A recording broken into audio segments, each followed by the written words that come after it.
I'm here to talk about success. The first rule of success is to have a vision. You see, if you don't have a vision of where you go, and if you don't have a goal where you go, you drift around and you never end up anywhere. I mean, as you know, I was born in 1947 in Austria after the Second World War. So I was very fortunate that I stumbled onto my vision. And I didn't really like Austria when I grew up. I couldn't wait to get out of there. I couldn't see myself becoming a farmer or a worker in a factory or anything like that, even though my parents wanted me to stay there and have a normal life. But that was their vision, not mine. My vision was totally different. I felt that I was born for something special, for something unique, for something big. Then one day I went to school. I remember I was 11 years old, and they showed a documentary about America.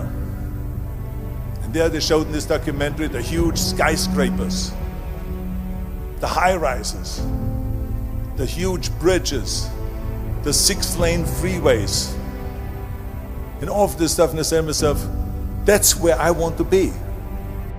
I don't want to be around here with these little farmhouses and these little buildings. I want to be in America. And one day after school, I walked by a store in Graz. So I went inside and I looked around and I looked at this stuff, and I saw a magazine. I saw a bodybuilding magazine that had Reg Park on the cover. Reg Park was then a 3-time Mr. Universe.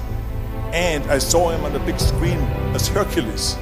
I read that and I said to myself, wow, this is the blueprint for my life. This is exactly what I want to do.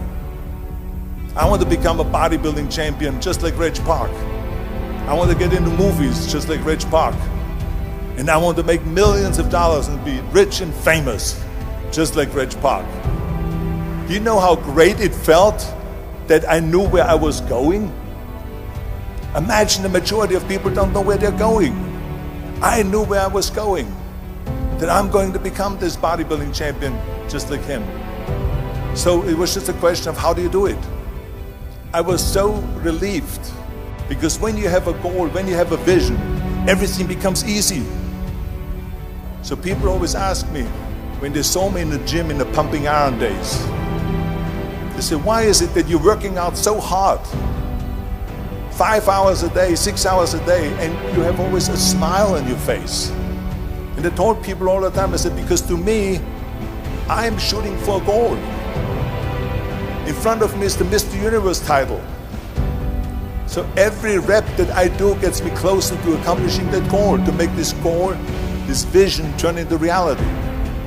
Every single set that I do, every repetition, every weight that I lift will get me a step closer to turn this goal into reality. So I couldn't wait to do another 500-pound squat. I couldn't wait to do another 500-pound bench press. I couldn't wait to do another 2,000 reps of sit-ups. I couldn't wait for the next exercise. At the age of 20, I went to London and I won the Mr. Universe contest as the youngest Mr. Universe ever. And it was because I had a goal. So let me tell you something, visualizing your goal and going after it makes it fun. You got to have a purpose no matter what you do in life. You got to have a purpose. 74% hate their job in America. Now this is not much different when you come to Europe. The majority of people don't like what they're doing, because they're really not doing it because they didn't have a goal and they followed this goal. They just aimlessly drift around, and then all of a sudden there's a job opening, so they get that job because you have to work. But then when you work, it's a chore. It's work. It's not fun. So if you think about, only a quarter of the people really enjoy what they're doing in life. That is unbelievable if you think about it. So I felt so blessed that I knew what I was doing. It's like a medical student that studies and knows he wants to become a doctor. You know where to go. And the same thing is also in politics. I remember that in politics, I had a very clear vision that I will be the leader of California. This is as far as I could go because I was not born in America, so I could not run for president. So being the governor of the fifth largest state, I should say the largest state, the fifth largest economy in the world, was for me really the ultimate title, the ultimate accomplishment in politics. So even though people came up to me and says, why don't you go and run for something smaller, you're never gonna make it. I ran for governor, and then 2 months later I became governor of the state of California. Again, because I had a very clear vision what I'm gonna do with California. So that's rule number one, have a vision. Rule number two is, don't listen to the naysayers. Don't listen to the naysayers.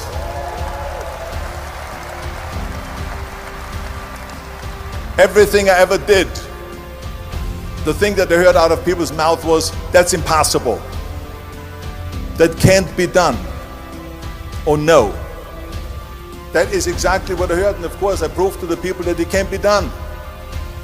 So whenever someone said to me, it can't be done, I heard, it can be done. When they said no, I heard yes. And when they said it's impossible, I heard it is possible. I'm a strong believer of what Nelson Mandela said, that everything is always impossible until someone does it. Well, I'm going to be the one, I said to myself, I'm going to do it and I'm going to show it to them. Maybe it has never been done before. That's perfectly fine with me. But I'm going to do it. And I did not listen to the naysayers. It's all about the hard work that you put in. I said to myself, in bodybuilding I worked out 5-6 hours a day. I'm going to do the same thing now for acting. And of course I went to college to study English. I studied the accent removal, acting classes, and all of this stuff all day long. I worked and I worked and I worked. And within a short period of time I made one movie called Hercules in New York, which of course went right into the toilet. But it didn't discourage me. I still had the same vision. And then all of a sudden I did Streets of San Francisco.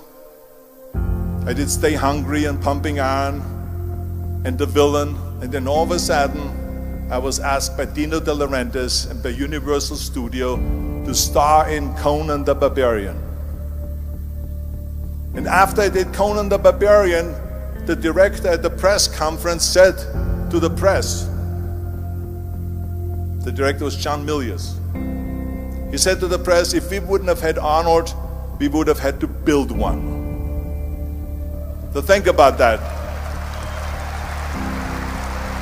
The very body that they said can never be sold because the time is wrong.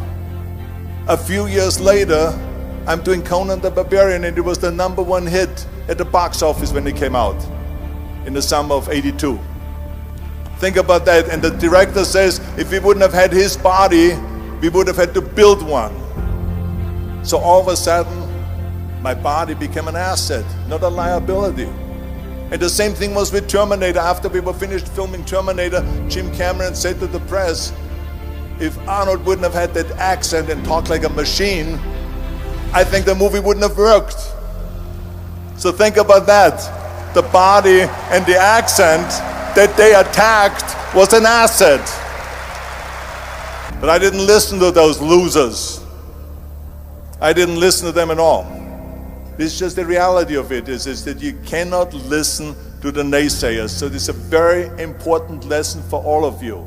So when someone says, no, this is a stupid idea, you in your mind, you don't have to say it, but in your mind just say this, fuck you, you're an asshole. What do you know?